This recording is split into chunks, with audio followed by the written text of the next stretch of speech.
As any farmer knows, it's the markets which determine how much money they make.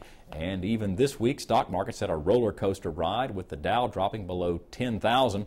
For a little insight into how this will impact the grain markets, we turn to This Week in Louisiana Agriculture's Neil Melancon with this week's special guest. Neil?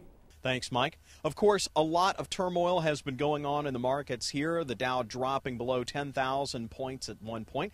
But joining us now to talk about the impact on the grain markets is David Bollich, a grain marketing specialist with the Louisiana Farm Bureau Marketing Association. And David, first off, let's talk about the major impact on these markets, and that is going on overseas with what's been going on in Greece and the credit markets at large.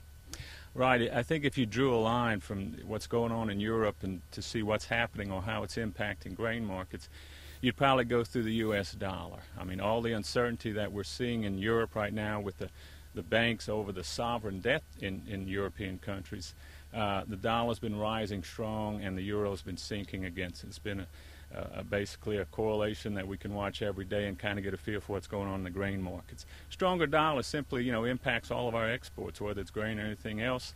It works against us. It's not like we see a one-for-one effect on it and everything, but certainly the market watches that every single day. And some days they feel a little more confident about maybe turning the corner in Europe, and then we can see everything kind of calm down and the Dow can come back and everything. And the next day a bad piece of news or some announcement from a bank being taken over and everything, and all the fears come back. And the fear, of course, is whether we get some kind of a domino effect from Greece to Spain to Ireland and so forth. A lot of European banks in trouble, and that's what's riling all the markets. And, of course, as you pointed out, a stronger dollar makes our crops and our exports less attractive. But, with the stronger dollar, though, I mean, we've seen over the past 18 months it be really weak and that not bode well for our economy. Is our recovering economy, place that vis-a-vis a recovering economy versus the negative impact it's going to have on our exports? Well, it's always a question of there's so many factors that come into it. Which one's better, the weak dollar, the strong dollar, or what? And then the effect on interest rates and everything. I think right now the better way to look at it is just the uncertainty in the markets. If you could at least project 30 days from now, I think people can trade that. It's not knowing how to trade, and that's why we're seeing such a yo-yo effect in all the markets, whether it's the equities or the currencies or the grain markets itself. It's simply not knowing what's coming down the pipe. And I think until we see that, we're going to see more of the same type of stuff here. And, of course, we are standing out here in Point Coupee Parish in a great-looking cornfield that's gotten some rain on it here. But let's talk about the current crop conditions, both here in Louisiana, where all of our corn has been planted thus far, and nationwide. What are we looking at as far as corn, beans, and wheat? Well, the corn crop was off to one of the better starts we've seen in I don't know how many years. We had over 60% of it nationwide in, I think, by the end of April, which is extraordinary. So it's not all planted. We may see some switching. I doubt that that's going to be an issue and everything. We're off to a great start. That's about all you can say right there. Soybeans, we've kind of lagged lately. We're actually a little bit behind normal nationwide, so you got to keep an eye on that. No one knows what will happen, but there's nothing scary in the Midwest right now. In Louisiana, we finally got some really good rains. I think almost everybody got it. So we're getting in that bean crop, which had been completely on hold, except for some very early stuff that was on. We figure 80 to 90% of the soybeans, in our handle for Marketing Association wasn't even planted prior to these rains.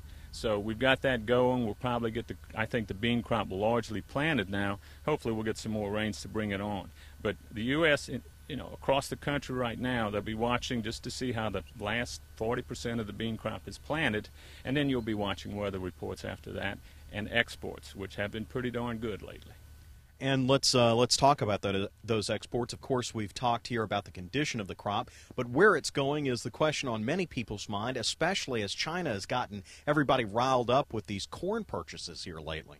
They have, and it's I think one thing that causes people to take note of that is look how badly we underestimated soybean demand. Now, we know China's been buying over half the U.S. exports, for the past year. Tremendous growth over there. It's such a huge country and everything. So any small trend change over there, any percentage you talk about, you're talking about a lot of bushels of anything. So here we are watching, totally unexpected demand for soybeans. And then in the past month, we've seen export or importers, Chinese importers, buying U.S. corn. Now, nothing's actually unloaded there yet, But in the past week, we saw the government-controlled outfit buy corn. Now, we're all thinking that, well, if the government-controlled unit is buying the stuff, they're probably going to allow them to unload it. So it looks like some U.S. corn will actually unload in China. They've got a lot of reserves. They're talking about releasing more reserves. What's driving the whole thing is extremely high corn prices in China. I think internally they're around $7.50 a bushel. You can make a lot of money buying U.S. corn, shipping it over there, and selling it again. A lot of money. Of course, Chinese would rather take care of their own, and that's what they're going to attempt to do. But the bigger picture is down the line, are we getting to that tipping point where China, just like they started buying soybeans and now they're over half of our export market, are they starting to move towards that with regard to feed grains? It's going to happen sooner or later. The question is, are we on the verge of that beginning? All right, David. David Bollich, a grain marketing specialist with the Louisiana Farm Bureau Marketing Association. And, of course, Mike, it brings to mind that ancient Chinese curse, may you live in interesting times. Thanks, Neil.